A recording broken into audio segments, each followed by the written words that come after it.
ఈరోజు వ్యవసాయం పరిస్థితి అట్లుంటే ఈరోజు విద్యకు వచ్చేసరికి ఇంకా దారుణమైన పరిస్థితులు కనిపిస్తాయి. ఫీజు రీయింబర్స్మెంట్ బకాయిలు మన ప్రభుత్వ హయాంలో ప్రతి త్రైమాసికం అయిపోయిన వెంటనే ప్రతి 3 నెలలకు ఒకసారి ఆ త్రైమాసికం అయిపోయిన వెంటనే మరుసటి త్రైమాసికంలోకి వచ్చేసరికి ఇంతకు ముందు త్రైమాసికానికి సంబంధించిన డబ్బులు తల్లుల ఖాతాల్లోకి నేరుగా పడిపోయేది.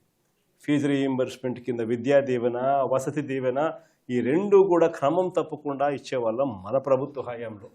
ఈరోజు పరిస్థితి చూస్తే ఏకంగా ఇప్పటికే ఈ సంవత్సరానికి సంబంధించిన బడ్జెట్ కూడా లెక్కేసుకుంటే 10,000 కోట్ల అవసరం ఉంటే బడ్జెట్లో 2,600 కోట్లు పెట్టినారు.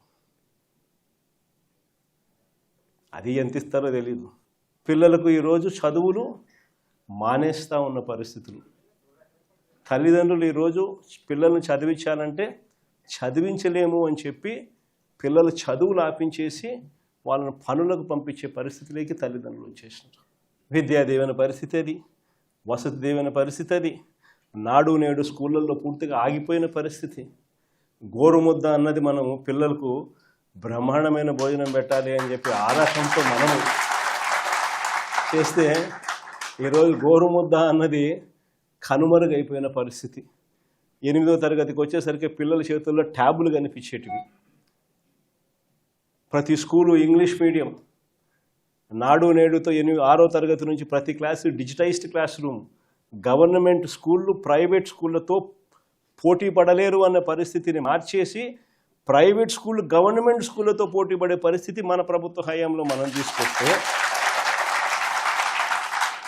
ఈరోజు స్కూళ్ళన్నీ కూడా నిర్వీర్యమైపోతా ఉన్న పరిస్థితి కళ్ళెదుటే కనిపిస్తూ ఉంది.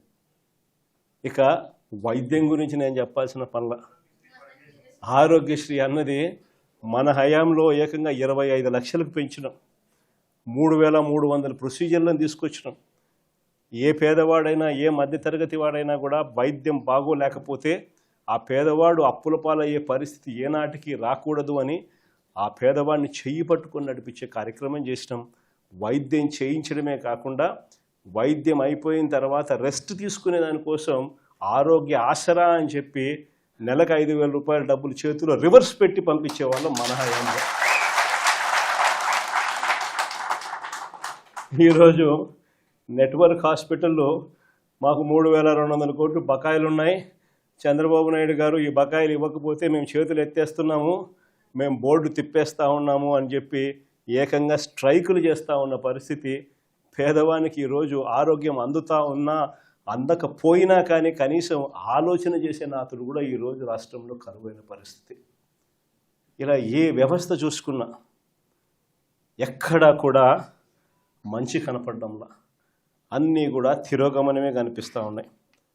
రాష్ట్రానికి సంబంధించి ప్రభుత్వం బాధ్యతగా చేయాల్సినవి ఏవి కూడా బాధ్యతలు నిర్వర్తించడంలా. నాడు నేడు ఆగిపోయింది. మెడికల్ కాలేజీలు అమ్మేస్తూ ఉన్నారు. ముఖ్యమైన రాయలసీమ లిఫ్ట్ వంటి ప్రాజెక్టులన్నీ కూడా చేయకుండా ఆపేసిన కార్యక్రమాలు కనపడతా ఉన్నాయి. రైతుల గురించి పట్టించుకునే నాతుడు లేదు, పిల్లల గురించి పట్టించుకునేవాడు లేడు, అక్క చెల్లెమ్మల గురించి పట్టించుకునేవాడు లేడు. చివరికి అక్క చెల్లెమ్మలకు పొదుపు సంఘాలకు 0 వడ్డీ డబ్బులు కూడా ఇవ్వని పరిస్థితి. స్కీములు కదా దేవుడు ఎరుగు, కనీసం 0 వడ్డీకి డబ్బులు కూడా ఇవ్వని పరిస్థితులేకి అక్క చెల్లెమ్మలు మొత్తం నిర్వీర్యమైపోయిన పరిస్థితులు ఈరోజు రాష్ట్రంలో కనిపిస్తూ ఉంది. ఇలాంటి పరిస్థితుల మధ్య వైఎస్ఆర్ కాంగ్రెస్ పార్టీ శ్రేణులు ప్రజల తరపున పోరాటం చేయడానికి వైఎస్ఆర్సీపీ జెండాను చేత పట్టుకుని ప్రజలకు అండగా తోడుగా మేము ఉన్నాము అని చెప్పి ఈరోజు వైఎస్ఆర్సీపీ పార్టీ రాష్ట్ర వ్యాప్తంగా ప్రజలకు తోడుగా ఉందని చెప్పి గర్వంగా కూడా ఈరోజు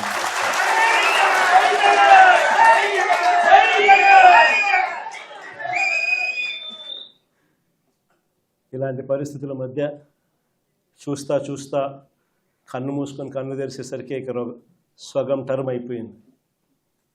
5 ఏళ్ల కాలంలో సగం టర్మ్ అయిపోయింది. ఇక మిగిలినది మరో సగం టర్మే. ఈ సగం టర్మ్లో కూడా ఇంకొక సంవత్సరం దాటితే రేపు సంవత్సరం చివరిలోకి వచ్చేసరికి నా పాదయాత్ర కూడా స్టార్ట్ అవుతుంది.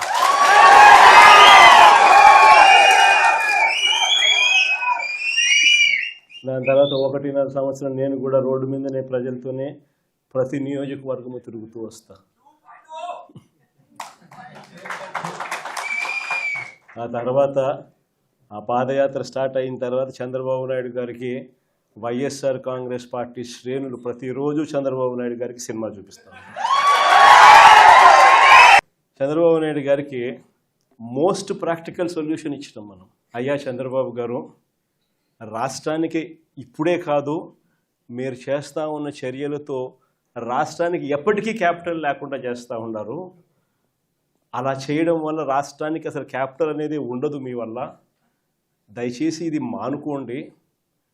అమరావతి అని చెప్పి నువ్వు రైతులను మోసం చేస్తూ ఉండవు, అమరావతి అని చెప్పి నువ్వు ప్రజలను మోసం చేస్తూ ఉండవు.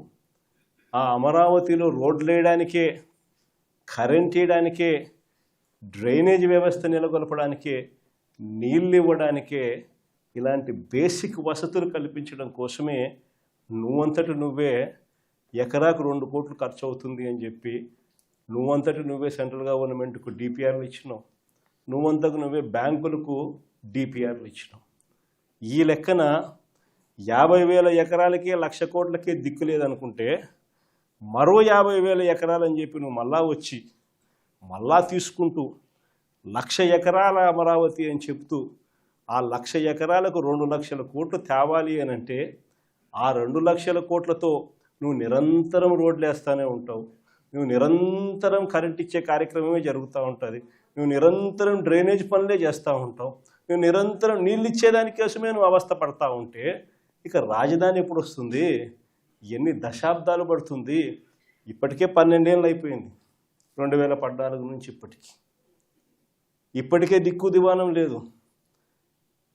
ఇంకా ఎన్ని దశాబ్దాలు పడుతుందో తెలియదు. డబ్బంతా రోడ్లకే ఖర్చు అవుతుంది, డబ్బంతా రోడ్డు కరెంట్ వేయడానికి ఖర్చు అవుతుంది, డబ్బంతా డ్రైనేజీలు పెట్టడానికే ఖర్చు అవుతుంది. ఇంకా ఎన్ని దశాబ్దాలు పడుతుందో. ఆ దశాబ్దాల కాలంలో ఈ 2,00,000 కోట్ల విలువ పూర్తి చేయడానికి 4 లక్షలు అవుతుందో 10 లక్షల కోట్లు అవుతుందో. చివరికి 12 ఏళ్ళ తర్వాత కూడా ఈ పొద్దు రాష్ట్రానికి రాజధాని లేదు. ఇంకా 20 ఏళ్ళ తర్వాత కూడా మన పరిస్థితి ఏమిటంటే అప్పుడు కూడా రాష్ట్రానికి రాజధాని కనిపించదయ్యా. అయ్యా చంద్రబాబు, ఇది మానుకో. ఆ 2 లక్షల కోట్లలో 10% పెడితే చాలు, 10% పెడితే చాలు. మేము ఇంతకుముందు మంచి ఆలోచన చెప్పినా నేను నీకు. ఇంతకుముందు ప్లాన్ ఏ కింద రాష్ట్రంలో అన్నిటికన్నా పెద్ద సిటీ విశాఖపట్నం, దాంట్లో పెడితే అసలు ఎటువంటి ఖర్చు అవసరం లేదు. కర్నూలులో న్యాయ రాజధాని కింద అప్పట్లో కర్నూలుకు మనం మాట ఇచ్చినాము, అది నెరవేరుస్తూ అక్కడ న్యాయ రాజధాని పెడుతూ ఇక్కడే అమరావతిలో లెజిస్లేటివ్ శాసన రాజధానిని కూడా తీసుకొస్తే బాగుంటుందయ్యా అని చెప్తే నానా యాగి చేసి రాజకీయాలు చేసి అది వద్దు అన్నారు. సరే పోనీ, అది వద్దు. పోనీ ఈ ప్రాంతంలో అయినా కానీ నువ్వు చేసే పనికి అసలు రాజధాని లేకుండా పోతుందయ్యా. ఆ పని చేయకుండా కనీసం ఇక్కడైనా ఆలోచన చేయి. మచిలీపట్నంలో నువ్వు కాదయ్యా పోర్టు కట్టింది, మేం కట్టాం. మచిలీపట్నంలో పోర్టు మనం కట్టాం. మన హయాంలోనే మనం భూములు తీసుకుంటాం, మన హయాంలోనే మనము అనుమతులు తీసుకొచ్చినాం, మన హయాంలోనే మనం ఫైనాన్షియల్ క్లోజర్ చేసినాం, మన హయాంలోనే మనం బ్యాంకులతో నీట్గా టైఅప్ కూడా చేసి స్టార్ట్ చేసి 30-40% వర్కులు కూడా పూర్తి చేసినాం మన హయాంలోనే. ఆ పోర్టు అయిపోతుంది. మచిలీపట్నం నుంచి విజయవాడకు కేవలం 70 కిలోమీటర్లు, విజయవాడ నుంచి గుంటూరుకు మరో 40 కిలోమీటర్లు, మొత్తం ఈ 110 కిలోమీటర్లు హైవే ఉందయ్యా. విజయవాడలో ఇంటర్నేషనల్ ఎయిర్పోర్ట్ ఉంది, మచిలీపట్నంలో పోర్ట్ వస్తూ ఉంది. ఈ హైవేకి అటు ఇటుగా ఎక్కడ నువ్వు ఆ బిల్డింగులు ఇక్కడ కడితే దీన్నే మచిలీపట్నంలో నుంచి మా, విజయవాడలో నుంచి విఐ, గుంటూరులో నుంచి గన్ను, మావిగన్ అని చెప్పి ఈ 110 కిలోమీటర్లు ఈ ఎకనామిక్ కారిడార్ కింద, క్యాపిటల్ కారిడార్ కింద డిక్లేర్ చేసి ఆ కట్టే బిల్డింగ్లు ఆడ కట్టుకోకుండా ఇక్కడ కట్టయ్యా. 2 లక్షల కోట్లలో నువ్వు పెట్టే అమౌంట్లో 10% ఇక్కడ పెడితే చాలయ్యా. ఆ రోడ్ల కనెక్టివిటీని కొంచెం ఇంప్రూవ్ చేస్తే చాలు, బ్రహ్మాండమైన రాజధాని ఇక్కడే తయారవుతుంది. డే 1 నుంచే రాజధాని వస్తుంది, ఒక గ్రోత్ ఇంజిన్ తయారవుతుంది. కనీసం 20 ఏళ్ళ తర్వాత అయినా మన పిల్లలు ఉద్యోగాల కోసం ఎక్కడికెక్కడికో పోవాల్సిన అవసరం లేకుండా మా మావిగంలోనే ఉద్యోగాలు దొరుకుతాయ్యా అని చెప్పి అని చిలకకి చెప్పినట్టు చెప్పినా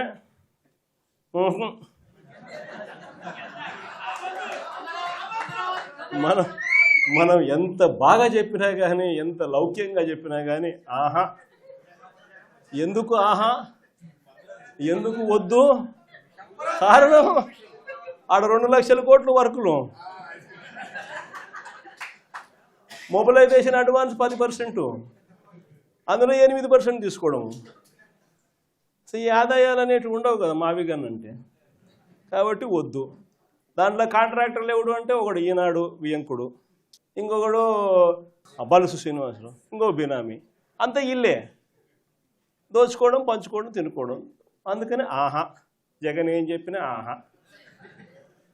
ఇంకొక ఆయన ఆంధ్రజ్యోతి ఆయన ఆ నుంచి ఆయనకు ఎంత బాధను, దోచుకునేది, పంచుకునేది, తినుకునేది కట్ అయిపోతుందని చెప్పి ఆయనకి ఎంత బాధ. వైఎస్ఆర్సీపీ శ్రేణులందరి మీద అన్యాయమైన మాటలు, దుర్మార్గమైన మాటలు మాట్లాడతారు. అసలు నిజం చెప్పాలంటే నేను ఇదే రాధాకృష్ణకి చెప్తా ఉండా, నువ్వు అన్న మాటలు రేపొద్దున మా ప్రభుత్వం వచ్చినాక నిన్ను తిప్పని స్టేషన్ చెప్పగలరు. వైఎస్ఆర్సీపీ శ్రేణులను, వైఎస్ఆర్సీపీ కార్యకర్తల భార్యలంటే నీకు అంత అలుసుగా కనిపిస్తూ ఉందా రాధాకృష్ణ అని చెప్పి నేను చెప్తాను. ఎవరికైనా వాళ్ళకైనా భార్యలు ఉంటారు, వారి భార్యలను ఉద్దేశించి మనలో ఎవరైనా కానీ మనమైనా కూడా అలా మాట్లాడితే వాళ్ళకి నచ్చుతుందా? ఎవరికి నచ్చదు. నచ్చినప్పుడు అలాంటి మాటలు మాట్లాడేదానికి కనీసం అలాంటి మాటలు మాట్లాడినప్పుడు తప్పు అని చెప్పి కనీసం ఈ నాయకులన్నా చెప్పాలి కదా. ఈ చంద్రబాబు నాయుడు చెప్పడు, ఈ లోకేష్ చెప్పడు, ఇలా దత్తపుత్రుడు చెప్పడు. ఎంత సిగ్గు లేకోకుండా ఆ రాధాకృష్ణ తప్పుడు మాట్లాడితే ఆ తప్పుడు మాటలకు సమర్థిస్తారు వీళ్ళంతా. ఈ స్థాయికి రాజకీయాలు దిగజారిపోతే రేపు పొద్దున ఈరోజు సోషల్ మీడియాలో ఎప్పుడెప్పుడో కమెంట్లు పెట్టినవి అన్నీ తీసుకొని వచ్చి పిల్లలందరినీ తీసుకొని వచ్చి స్టేషన్ల చుట్టూ తిప్పుతున్నారు, జైళ్ళల్లో పెడతా ఉన్నారు, కోట్ల చుట్టూ తిప్పుతూ ఉన్నారు, కొడుతున్నారు. ఇదే రేపొద్దున ఆంధ్రజ్యోతి రాధాకృష్ణ కూడా రేపొద్దున ఇదే జరుగుతుందని ఖచ్చితంగా చెప్తా ఉన్నాను.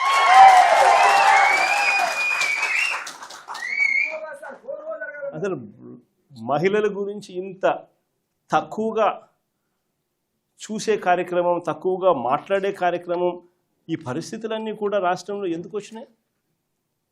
ఆశ్చర్యం కలిగించే విషయం. ఇంతకుముందు ఎప్పుడు జరగల. కోడూరు ఎమ్మెల్యే ఆరవ శ్రీధర్, అసలు నాకు నిజంగా ఆశ్చర్యం అనిపిస్తుంది.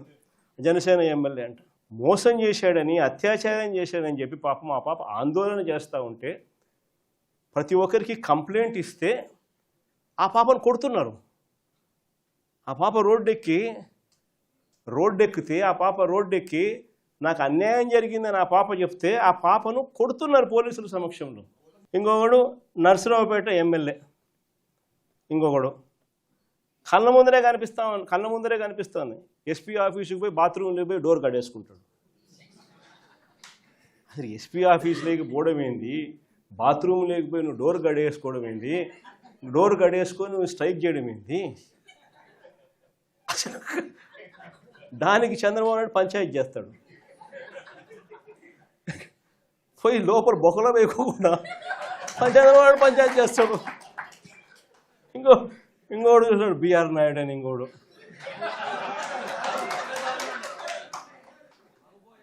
ఆయన ఏం చేస్తూ ఉన్నాడో మనందరం చూస్తూనే ఉన్నాం. తప్పు చేసినాడు. టీటీడీ చైర్మన్గా ఉండి చెయ్యకూడని పనులు, చెయ్యకూడని తప్పులు చేస్తే ఏం చేయాలి? ఆ మనిషిని ఊడబెరకాలన్నా, పోస్టులో నుంచి తీసేయాలన్నా లేదా?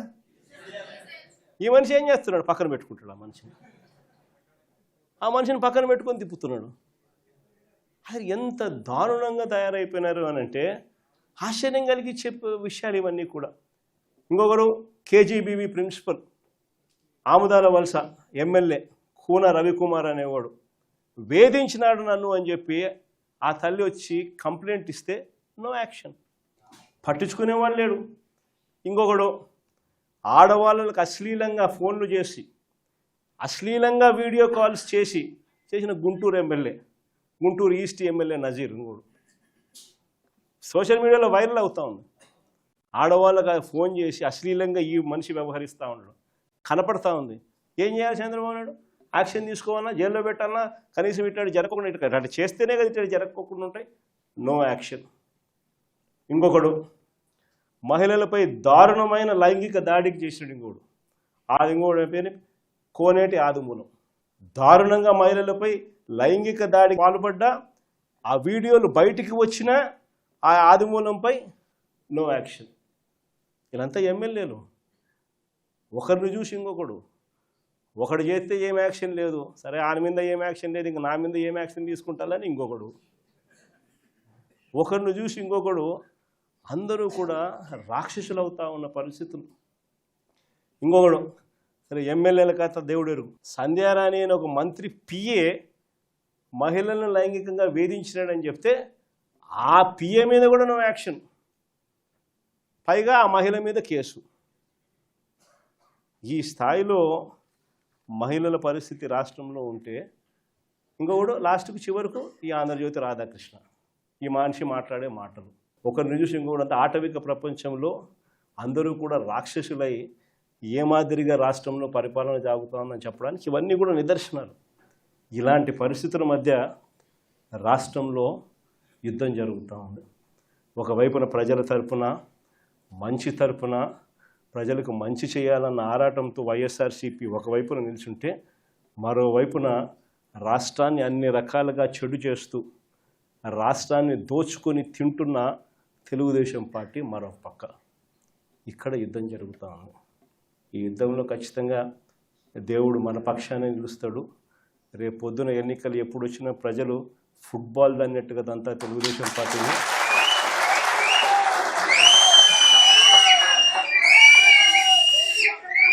సింగిల్ డిజిట్లు కూడా చంద్రబాబు నాయుడుకి రాకుండా ఉండే పరిస్థితి కూడా అతి త్వరలోనే చూస్తారు.